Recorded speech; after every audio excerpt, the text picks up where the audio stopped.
너희가 날 요양원에 버리려는 거지? 다들 그렇게 하더라. 늙으면 짐이 되니까. 어머니, 저희가 어떻게 그럴 수 있어요? 거짓말.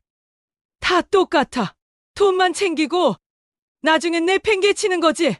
경상북도 산골 마을, 봄이 오면 복사꽃이 온 산을 뒤덮는 작은 동네에 김순애는 살고 있습니다. 올해 78, 남편을 먼저 보내고 홀로 지낸 지도 벌써 10년째입니다. 작은 단층집 마당에는 순애가 손수 가꾼 상추와 고추가 자라고 툇마루에 앉으면 멀리 산자락이 한눈에 들어옵니다. 마을 사람들은 순애를 보고 복받았다고 말하곤 합니다. 아들이 서울에서 작은 회사를 운영하며 매달 생활비를 보내주고 며느리는 찾아올 때마다 반찬통을 가득 들고 오니까요. 하지만 순애의 마음속 깊은 곳에는 늘 응어리 하나가 자리 잡고 있었습니다. 바로 며느리 윤정에 대한 의심이었지요. 윤정은 35의 나이에도 항상 공손하게 말하고 시어머니 앞에서 한 번도 짜증을 낸 적이 없습니다. 순애가 같은 이야기를 반복해도 고개를 끄덕이며 들어주고 아들 민수가 바빠서 못 올 때도 혼자 내려와 집안일을 돕곤 했습니다. 그런데 순애는 그게 오히려 이상했습니다. 세상에 저렇게 착한 며느리가 어딨어. 분명 무슨 속셈이 있을 거야. 순애는 혼자 중얼거리곤 했습니다. 순애가 이렇게 된 데는 이유가 있었습니다. 젊은 시절 그녀는 시어머니 밑에서 온갖 구박을 받으며 살았습니다. 새벽같이 일어나 밥을 하고 논밭일을 하고 밤늦게까지 바느질을 해도 시어머니는 단 한 번도 고맙다는 말을 하지 않았지요. 오히려 며느리가 원래 그런 거다라며 당연하게 여겼습니다. 그래서 순애는 평생을 억눌러 살았고 마음 한편으로는 다짐했습니다. 나는 절대 그런 시어머니가 되지 말아야지. 하지만 막상 며느리를 맞이하고 보니 옛날 자신이 겪었던 서러움이 자꾸만 떠올랐습니다. 이 아이도 나처럼 속으론 다른 생각을 하고 있는 건 아닐까? 그런 의심이 점점 커져갔습니다. 어느 날 오후 순애는 마을회관에 나갔습니다. 동네 할머니들이 모여 차를 마시며 이야기를 나누는 자리였습니다. 마을 이장의 아내가 말했습니다. 순애 씨 며느리분 카페 차렸다면서요? 요즘 젊은 사람들 대단해요. 순애는 처음 듣는 이야기였습니다. 카페요? 네, 서울 강남 쪽에 작은 카페 열었다던데요. 돈은 시댁에서 많이 보태줬다고 하더라고요. 그 말을 들은 순애의 가슴이 철렁 내려앉았습니다. 아들 민수가 한 달 전쯤 어머니, 급하게 돈이 좀 필요해서요라며 통장에서 1,000만 원을 인출해 갔던 게 떠올랐습니다.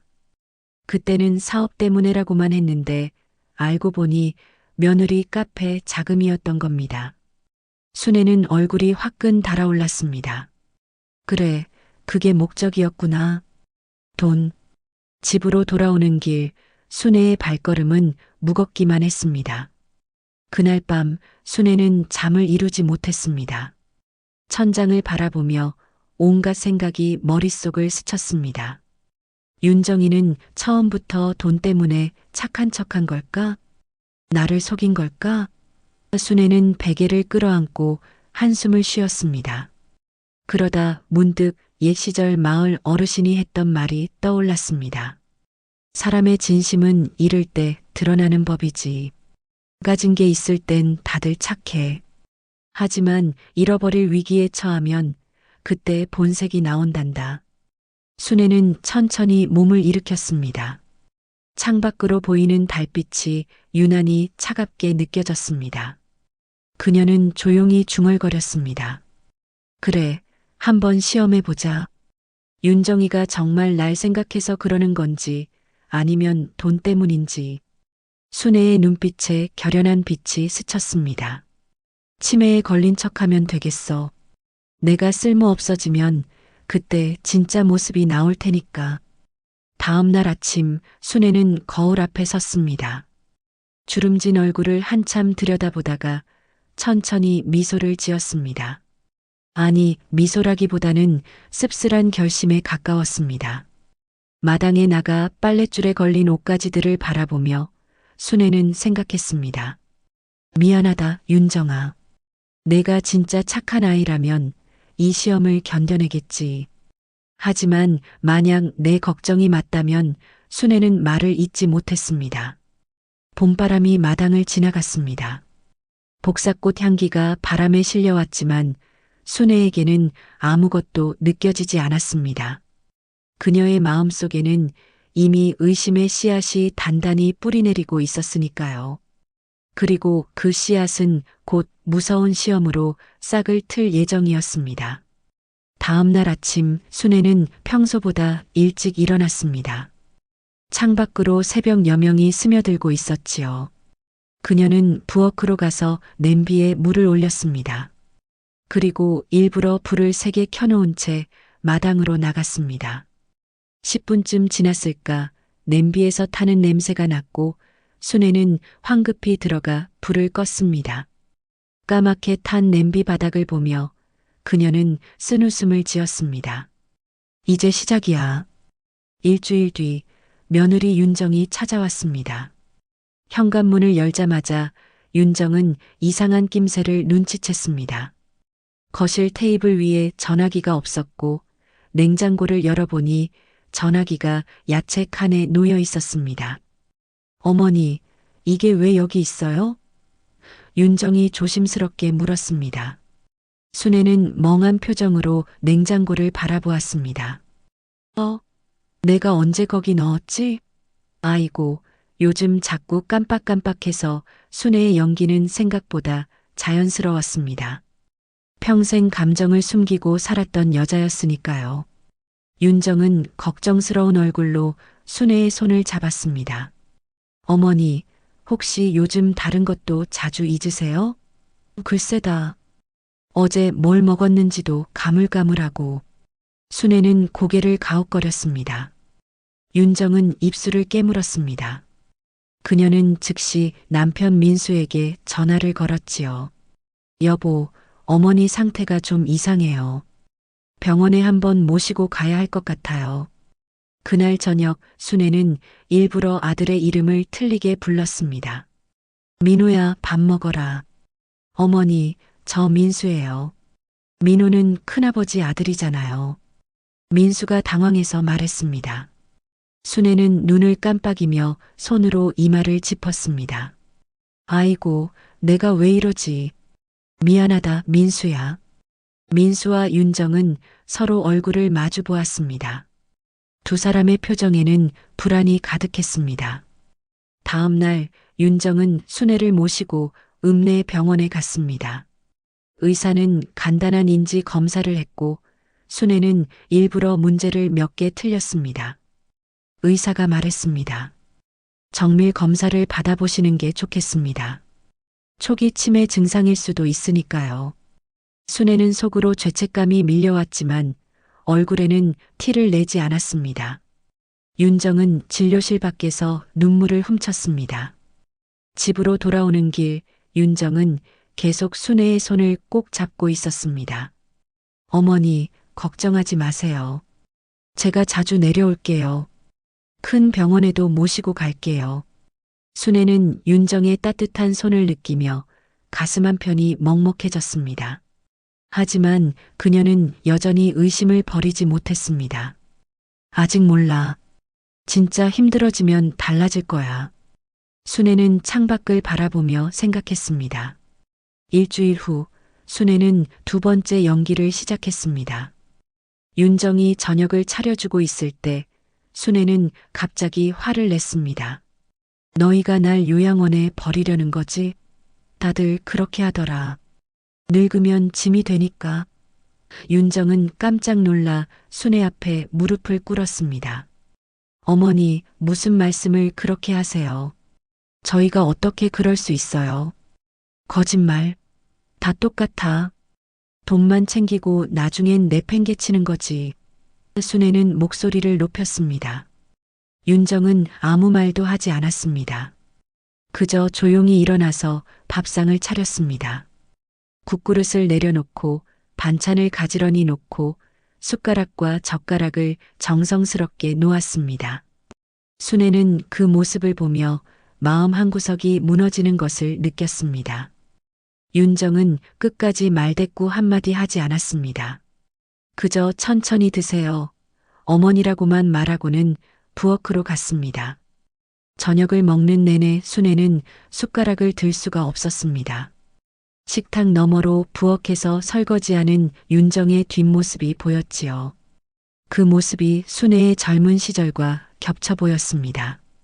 시어머니에게 혼나고도 묵묵히 일하던 자신의 모습이요. 순애는 밥 한 술을 떠서 입에 넣었지만 목으로 넘어가지 않았습니다. 그날 밤 윤정은 순애가 자는 방에 전기장판을 켜놓고 갔습니다. 문틈으로 불빛이 새어나왔고 순애는 잠들지 못한 채 천장만 바라보았습니다. 머릿속으로 오늘 있었던 일들이 주마등처럼 스쳐 지나갔지요. 윤정의 눈물, 윤정의 침묵, 윤정의 뒷모습. 순애는 이불을 끌어당기며 혼잣말을 했습니다. 영기야, 영기 내가 잘하고 있는 거지? 그런데 목소리가 떨렸습니다. 확신이 없었던 겁니다. 새벽녘 순애는 조용히 일어나 거실로 나갔습니다. 탁자 위에 쪽지 하나가 놓여 있었습니다. 윤정의 글씨였지요. 어머니, 냉장고에 반찬 넣어뒀어요. 국은 데워 드세요. 내일 또 올게요. 사랑해요. 순애는 그 쪽지를 손에 쥐고 한참을 서 있었습니다. 창밖으로 어둠이 서서히 물러가고 있었습니다. 하지만 순애의 마음속 어둠은 더 짙어지고 있었습니다. 이 아이가 정말 진심일까? 순애는 쪽지를 가슴에 꼭 쥐었습니다. 그러나 곧 고개를 저었습니다. 아냐, 아직 몰라. 진짜 시험은 지금부터야. 순애는 쪽지를 서랍 깊숙이 넣었습니다. 그리고 새로운 계획을 세우기 시작했습니다. 이번엔 돈으로 시험해보기로 한 것입니다. 마음 한켠이 무거웠지만 순애는 자신을 다그쳤습니다. 확실히 해야 해. 나중에 후회하는 것보다 지금 확인하는 게 나아. 동이 트기 시작했습니다. 순애는 창가에 앉아 떠오르는 해를 바라보았습니다. 새들이 지저귀고 마을의 아침이 찾아왔지만 순애의 얼굴에는 미소가 없었습니다. 그저 더 깊어진 의심과 더 무거워진 마음만이 남아 있었지요. 일주일이 지났습니다. 순애는 자신의 계획을 실행에 옮기기로 했습니다. 오래된 서랍장 깊숙한 곳에서 낡은 지갑을 꺼냈지요. 그 안에는 100만 원이 들어 있었습니다. 순애는 그 돈을 장롱 위 이불 사이에 숨겼습니다. 그리고 거실로 나와 머리를 쥐어뜯는 신용을 하며 중얼거렸습니다. 내 지갑이 어디 갔지? 분명히 여기 뒀는데. 마침 그때 윤정이 문을 열고 들어왔습니다. 손에는 장바구니가 가득했고 이마에는 땀이 송골송골 맺혀 있었습니다. 읍내 시장까지 버스를 타고 다녀온 모양이었지요. 어머니, 시장에서 고등어랑 배추 사왔어요. 김장 준비하셔야죠. 윤정은 환하게 웃으며 말했습니다. 순애는 그 웃음을 보며 잠시 주춤했지만 곧 결연한 표정으로 돌아섰습니다. 정아, 내 지갑 못 봤니? 순애가 물었습니다. 윤정은 장바구니를 내려놓으며 고개를 가웃거렸습니다. 지갑요? 어디서 잃어버리셨어요? 아침에 분명 탁자 위에 뒀는데 지금 없더라고. 순애는 일부러 불안한 표정을 지었습니다. 윤정은 즉시 집안을 살피기 시작했습니다. 거실 구석구석, 부엌 서랍, 방안까지 꼼꼼히 찾았지요. 하지만 당연히 지갑은 나오지 않았습니다. 어머니, 혹시 어제 어디 나가셨어요? 아니, 집에만 있었어. 순애는 고개를 저었습니다. 윤정은 입술을 깨물었습니다. 돈이 얼마나 들어 있었어요? 100만 원쯤 아이고 큰일 났네. 그 돈으로 겨울 준비하려고 했는데. 순애는 한숨을 쉬었습니다. 윤정은 순애의 손을 잡았습니다. 걱정 마세요. 제가 보태드릴게요. 일단 경찰서에 신고부터 할까요? 순애는 손을 뿌리쳤습니다. 됐어. 어차피 안 나올 거야. 그냥 내가 잘못 둔 거겠지. 목소리에는 체념이 묻어났습니다. 윤정은 아무 말도 하지 못했습니다. 그저 순애의 곁에 앉아서 등을 쓰다듬어 줄 뿐이었지요. 순애는 그 손길을 느끼며 속으로 생각했습니다. 이제 기다려보자. 밤에 돈을 확인하면 알 수 있을 거야. 저녁이 되었습니다. 윤정은 순애를 위해 미역국을 끓이고 생선을 구웠습니다. 밥상을 차리면서도 계속 걱정스러운 표정이었지요. 어머니, 정말 괜찮으세요? 제가 내일 큰 병원에 모시고 가서 정밀 검사받게 해드릴게요. 됐다. 병원은 싫어. 순애는 고개를 돌렸습니다. 윤정은 더 이상 말하지 않았습니다. 밤 10시 윤정은 집을 나섰습니다. 어머니, 내일 아침 일찍 올게요. 문단속 잘하시고 전화 있으면 꼭 받으세요. 순애는 대답 대신 손만 흔들었습니다. 윤정의 차가 마을을 빠져나가는 소리가 들렸고 집은 다시 고요해졌습니다. 순애는 1시간을 기다렸습니다. 그리고 조용히 일어나 장롱으로 갔습니다. 이불을 들추고 지갑을 꺼냈지요. 손이 떨렸습니다. 지갑을 열었습니다. 100만 원이 그대로 있었습니다. 돈 한 장 건드려지지 않은 채였습니다. 순애는 지갑을 손에 쥔 채 그 자리에 주저앉았습니다. 이 아이가 정말 손도 안 댔네. 순애는 지갑을 가슴에 꼭 안았습니다. 그런데 마음이 편하지 않았습니다. 오히려 더 무거워졌지요. 지갑을 다시 숨기고 침대에 누웠지만 잠이 오지 않았습니다. 천장을 바라보며 순애는 생각했습니다.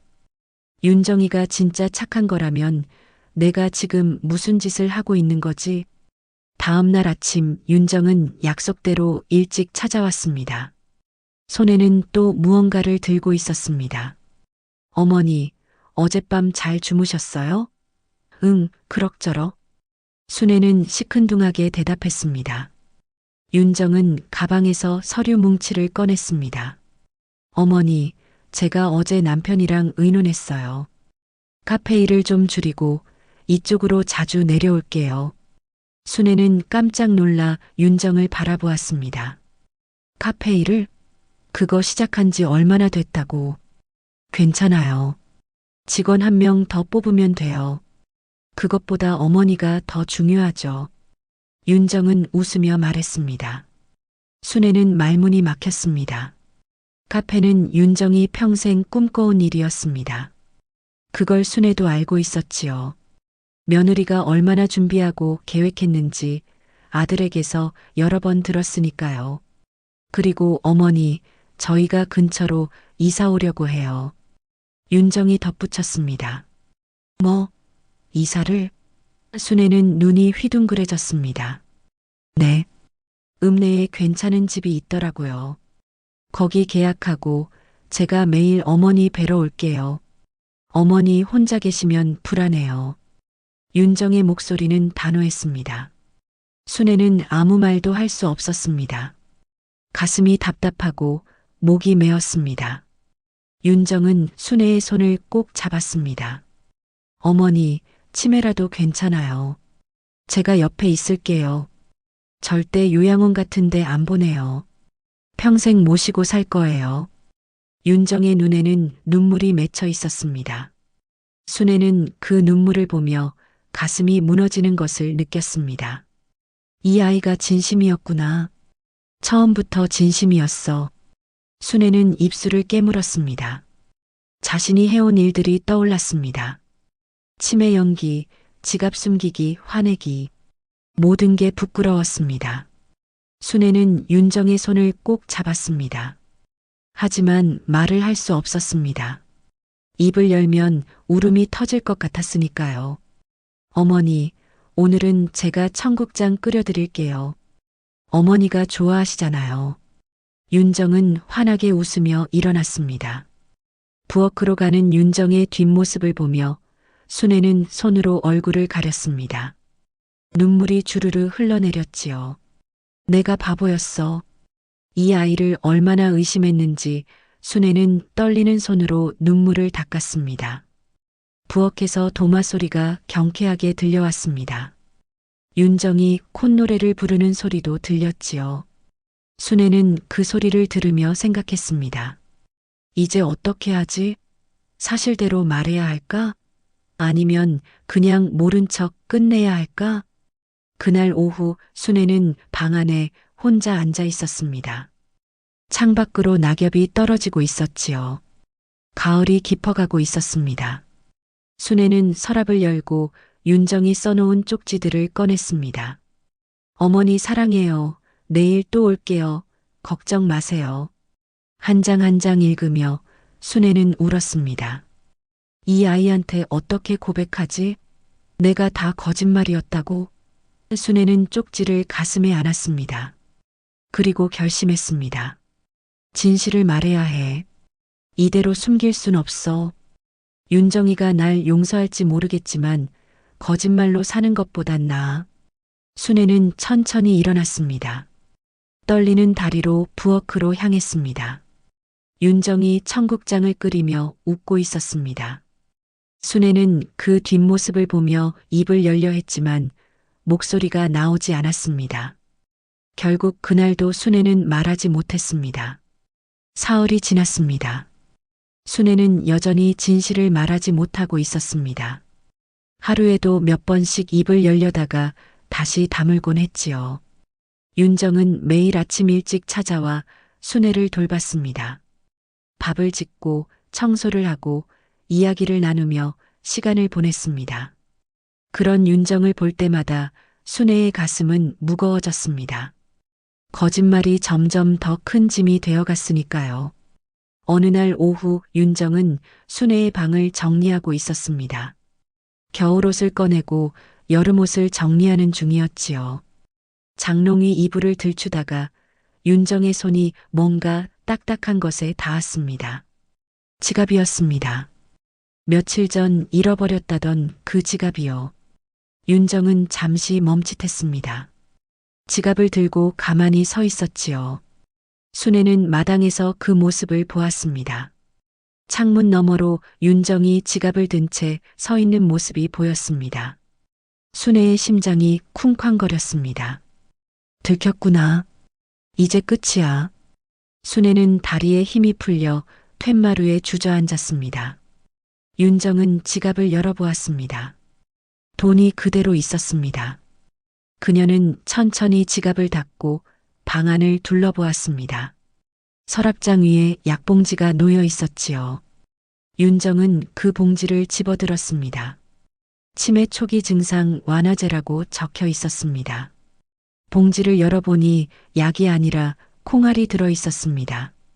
윤정은 그 순간 모든 걸 이해했습니다. 윤정은 마당으로 나갔습니다. 순애는 툇마루에 앉아 고개를 숙이고 있었습니다. 윤정은 순애 옆에 조용히 앉았습니다. 한참 동안 두 사람은 아무 말도 하지 않았습니다. 바람이 불어와 낙엽을 흩날렸고 어디선가 까치 우는 소리가 들렸지요. 어머니. 윤정이 먼저 입을 열었습니다. 목소리는 조용했지만 단호했습니다. 저 시험하신 거죠? 순애는 고개를 들 수 없었습니다. 손이 부들부들 떨렸지요. 미안하다. 순애는 간신히 말했습니다. 그냥 내가 진짜 날 생각하는지 보고 싶어서. 윤정은 한숨을 길게 내쉬었습니다. 처음부터 알고 있었어요. 순애는 깜짝 놀라 윤정을 바라보았습니다. 뭐라고? 냄비 태우신 날부터 눈치챘어요. 어머니는 평생 부엌일 하셨잖아요. 그런 실수를 하실 분이 아니에요. 윤정은 담담하게 말했습니다. 순애는 말을 잇지 못했습니다. 윤정이 계속 말했습니다. 전화기를 냉장고에 넣으신 것도 민수 오빠 이름을 틀리신 것도 다 일부러 그러신 거 알았어요.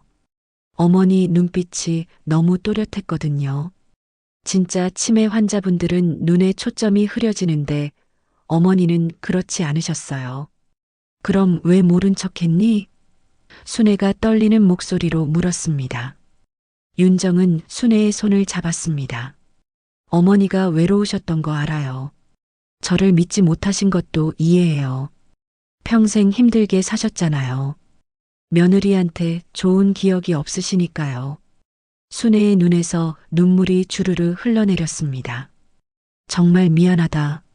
너한테 너무 못되게 굴었어. 아니에요. 윤정은 고개를 저었습니다. 그래도 어머니 외롭지 않게 하고 싶었어요. 진짜 치매에 걸리셨다 해도 제가 끝까지 모실 거였어요. 그게 제 마음이에요. 순애는 윤정의 손을 꼭 쥐었습니다. 내가 바보였어. 너를 얼마나 의심했는지 카페 차린 것도 돈 빌린 것도 다 내 탓으로 돌렸어. 너를 시험하려고 치매 연기까지 했어. 정말 바보 같은 짓이었어. 윤정은 순애의 등을 쓰다듬었습니다. 어머니도 힘드셨을 거예요. 평생 누구한테 사랑받아 본 적이 없으셨으니까요. 저를 믿지 못하신 게 당연해요. 아니야. 순애는 고개를 저었습니다. 당연한 게 아니야. 넌 날 진심으로 대했는데 난 너를 의심만 했어. 지갑 숨기고 화내고 못되게 굴고 다 내가 잘못한 거야. 두 사람은 한참을 그렇게 앉아 있었습니다. 해가 서산으로 기울고 있었지요. 마당에 그림자가 길게 드리워졌습니다. 윤정이 먼저 일어났습니다. 어머니, 저녁 준비할게요. 오늘은 어머니 좋아하시는 된장찌개 끓일게요. 순애는 윤정의 손을 붙잡았습니다. 정아, 내가 앞으로 어떻게 해야 할까? 어떻게 해야 내 잘못을 갚을 수 있을까? 윤정은 빙그레 웃었습니다. 그냥 저 믿어주세요. 그것만으로 충분해요. 저녁 식사를 하면서 순애는 처음으로 윤정에게 자신의 이야기를 꺼냈습니다. 젊은 시절 시집살이가 얼마나 힘들었는지, 시어머니한테 받은 상처가 얼마나 깊었는지, 그래서 며느리를 어떻게 대해야 할지 몰랐다는 것을요. 윤정은 묵묵히 들었습니다. 가끔 고개를 끄덕이며 순애의 말에 공감했지요. 그래서 난 너한테도 그렇게 당할까봐 무서웠어. 내가 날 이용하고 버릴까봐. 순애는 눈물을 훔쳤습니다. 윤정은 순애의 손을 꼭 잡았습니다. 어머니, 저는 그런 사람 아니에요.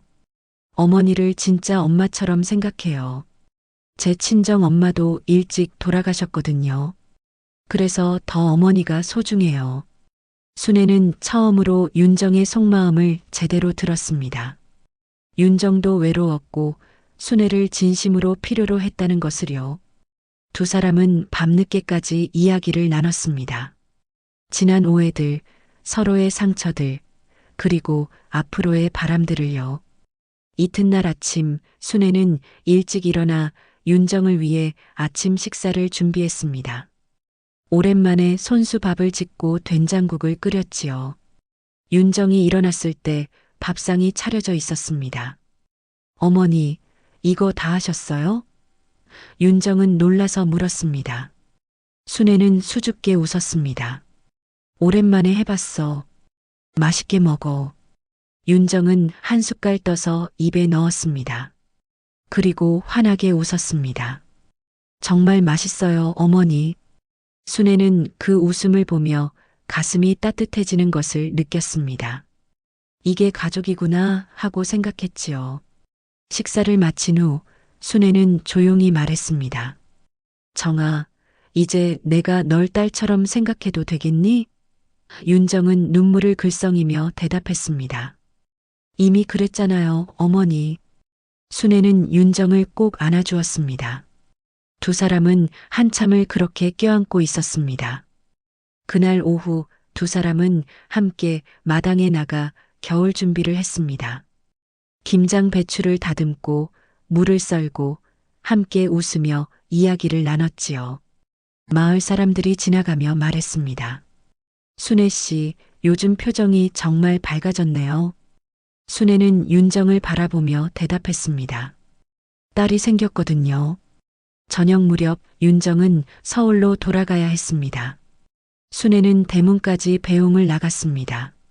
조심히 가고 자주 오너라. 네, 어머니. 이번 주말엔 민수 오빠랑 같이 올게요. 윤정은 손을 흔들며 차에 올랐습니다. 순애는 차가 보이지 않을 때까지 서서 손을 흔들었습니다. 그리고 집으로 돌아와 마당에 앉았습니다. 하늘을 올려다보니 별이 반짝이고 있었습니다. 순애는 하늘을 향해 중얼거렸습니다. 이제 됐어. 진심을 확인하려다가 진짜 사랑을 얻었구나. 그날 이후 일주일이 지났습니다. 윤정은 약속대로 주말마다 찾아왔고 때로는 주중에도 들렀습니다. 순애는 더 이상 며느리를 의심하지 않았습니다. 오히려 윤정이 오는 날을 손꼽아 기다렸지요. 마을 사람들은 두 사람의 변화를 금세 알아챘습니다. 순애의 얼굴에서 경계심이 사라지고 윤정의 웃음에서 부담감이 사라졌으니까요. 어느 토요일 아침 윤정은 민수와 함께 찾아왔습니다. 트럭 뒤에는 김장 재료가 가득 실려 있었지요. 어머니, 오늘 김장하시죠? 제가 도와드릴게요. 윤정은 환하게 웃으며 말했습니다. 순애는 마당으로 나와 두 사람을 맞이했습니다. 그래, 고맙다. 같이 하자. 마당에 큰 대야를 놓고 배추를 씻었습니다. 윤정은 순애 옆에서 물을 채 썰었고 민수는 양념을 섞었습니다. 일하는 내내 웃음소리가 끊이지 않았지요. 순애는 윤정에게 김장하는 법을 알려주었습니다. 배추 속대에 양념을 이렇게 골고루 바르는 거야. 너무 많이 넣으면 짜고 적게 넣으면 맛이 없어. 네, 어머니. 이렇게요? 윤정은 조심스럽게 양념을 바르며 물었습니다. 순애는 윤정의 손길을 보며 문득 깨달았습니다. 이 순간이 바로 자신이 평생 바랐던 것이었다는 걸요. 함께 웃고 함께 일하고 서로를 믿으며 사는 가족. 순애는 젊은 시절 한 번도 이런 걸 경험하지 못했습니다. 시어머니는 늘 차갑게 명령만 했고 순애는 묵묵히 딸을 뿐이었으니까요. 하지만 지금은 달랐습니다. 윤정과 함께하는 이 시간이 행복했습니다. 어머니, 윤정이 조용히 말했습니다. 제가 하나 말씀드릴 게 있어요. 그래, 뭔데? 순애는 손을 멈추고 윤정을 바라보았습니다. 저희가 다음 달에 읍내로 이사 와요. 계약 다 끝났어요. 순애는 깜짝 놀랐습니다. 정말이니? 네. 어머니 가까이 살고 싶어요. 매일 뵐 수 있으면 좋겠어요. 순애는 가슴이 벅차올랐습니다. 눈물이 핑 돌았지만 참았지요. 고맙다. 정말 고마워. 순애는 윤정의 손을 꼭 잡았습니다. 윤정도 순애의 손을 꼭 쥐었습니다. 민수가 옆에서 웃으며 말했습니다. 어머니, 이제 맨날 보시게 될 거예요. 저희 집에서 여기까지 10분밖에 안 걸려요. 김장을 마치고 점심을 먹었습니다. 순애가 손수 만든 된장찌개와 보쌈이었지요. 윤정은 맛있게 먹으며 말했습니다. 어머니 손맛은 정말 최고예요. 저도 이렇게 요리하고 싶어요. 내가 다 가르쳐 줄게. 이제 시간이 많으니까. 순애는 환하게 웃었습니다. 식사 후 세 사람은 마당에 앉아 차를 마셨습니다. 햇살이 따스하게 내리쬐었고 바람이 살랑살랑 불었지요. 순애는 두 사람을 바라보며 말했습니다. 너희한테 미안했던 게 많아. 특히 정아한테 어머니 그 얘기 그만해요. 다 지난 일이에요. 윤정은 순애의 말을 막았습니다. 아니야. 내가 꼭 말하고 싶어. 순애는 고개를 저었습니다. 난 평생 사랑을 못 받고 살았어. 그래서 사랑을 주는 법도 몰랐지. 너한테 의심만 하고 시험만 했어. 정말 바보 같은 짓이었어. 하지만 내 덕분에 알았어. 진짜 사랑이 뭔지 윤정의 눈에 눈물이 고였습니다. 어머니, 넌 내가 못되게 굴어도 끝까지 날 버리지 않았어. 내가 치매 연기할 때도 다 알면서 모른 척 해줬어. 그게 얼마나 고마운지 몰라. 순애는 윤정의 손을 다시 잡았습니다. 이제 난 널 며느리가 아니라 딸로 생각할 거야. 내 진짜 딸. 윤정은 더 이상 참지 못하고 울음을 터뜨렸습니다. 순애도 함께 울었지요. 민수는 두 사람을 번갈아 보며 눈시울을 붉혔습니다. 한참 후 윤정이 말했습니다. 저도 어머니를 진짜 엄마처럼 생각해요. 제 친정 엄마가 살아계셨다면 어머니처럼 따뜻했을 것 같아요. 해가 서산으로 기울었습니다. 윤정과 민수는 돌아갈 준비를 했습니다. 순애는 김치를 한 포기 싸주며 말했습니다. 이거 가져가서 먹어라. 다음 주에 또 오너라. 네, 어머니. 꼭 올게요. 윤정은 김치를 받아들었습니다. 차가 떠나고 순애는 혼자 마당에 앉았습니다. 저녁 노을이 하늘을 물들이고 있었지요. 순애는 하늘을 올려다보며 중얼거렸습니다. 여보, 보고 있어요? 우리 며느리 정말 좋은 아이예요. 내가 복 받았어요. 그날 밤 순애는 오랜만에 편안하게 잠들었습니다. 꿈속에서 윤정이 웃고 있었고 민수가 손을 흔들었지요. 순애도 꿈속에서 활짝 웃었습니다. 한 달이 지났습니다. 윤정과 민수는 약속대로 읍내로 이사를 왔습니다. 이사하던 날 순애도 함께 가서 집안을 정리했지요. 작지만 아늑한 집이었습니다. 윤정은 거실에 순애가 앉을 자리를 따로 마련해 놨습니다. 어머니, 언제든 오셔서 쉬세요. 여기가 어머니 자리예요. 그날 이후 순애는 자주 윤정의 집을 찾았습니다. 함께 장을 보고 함께 요리하고 함께 텔레비전을 봤지요. 윤정도 매일 순애의 집에 들러 안부를 물었습니다. 두 사람은 진짜 모녀가 되어 갔습니다. 어느 날 저녁 세 사람은 함께 저녁을 먹고 있었습니다. 순애가 조용히 말했습니다. 너희 덕분에 내가 행복해. 평생 이렇게 행복한 적이 없었어. 윤정은 미소 지으며 대답했습니다. 저도요, 어머니. 어머니가 계셔서 제가 행복해요. 마을 사람들은 순애의 변화를 신기해했습니다. 요즘 순애 씨 웃는 얼굴이 젊어졌어. 며느리분이랑 정말 사이좋아 보여. 순애는 그런 말을 들을 때마다 뿌듯했습니다. 자신이 드디어 제대로 된 가족을 만났다는 게 자랑스러웠으니까요. 계절이 바뀌고 봄이 다시 왔습니다. 복사꽃이 만발한 어느 날 순애와 윤정은 마당에 앉아 차를 마시고 있었습니다. 봄바람이 불어와 꽃잎을 흩날렸지요. 순애는 윤정을 바라보며 말했습니다. 정아, 너 만나서 내가 정말 행복해. 고마워. 윤정은 순애의 손을 잡으며 대답했습니다. 저야말로 감사해요, 어머니. 어머니가 저를 딸로 받아주셔서. 두 사람은 서로를 바라보며 미소 지었습니다. 그 미소에는 더 이상 의심도 두려움도 없었습니다. 그저 따뜻한 사랑만이 흐르고 있었지요. 그날 저녁 순애는 일기장을 펼쳤습니다. 오랜만에 쓰는 일기였습니다. 떨리는 손으로 한 줄 한 줄 적어 내려갔습니다. 오늘 나는 깨달았다. 사랑은 시험하는 게 아니라 믿는 거라는 것을. 그리고 진심은 의심할 때가 아니라 받아들일 때 빛난다는 것을. 윤정이는 내 딸이다. 피는 안 섞였지만 마음으로 이어진 진짜 딸이다. 순애는 일기장을 덮고 창밖을 바라보았습니다. 달빛이 마당을 비추고 있었습니다. 순애는 조용히 중얼거렸습니다. 이제 됐어. 진심을 확인하려다가 진짜 사랑을 얻었구나. 그 말에는 깊은 안도와 감사가 담겨 있었습니다. 봄밤은 고요했습니다. 순애는 평온한 마음으로 잠자리에 들었습니다. 내일 아침이면 윤정이 또 올 것입니다. 함께 웃고 함께 밥을 먹고 함께 시간을 보낼 것입니다. 그것만으로 충분했습니다. 순애는 마침내 알았습니다.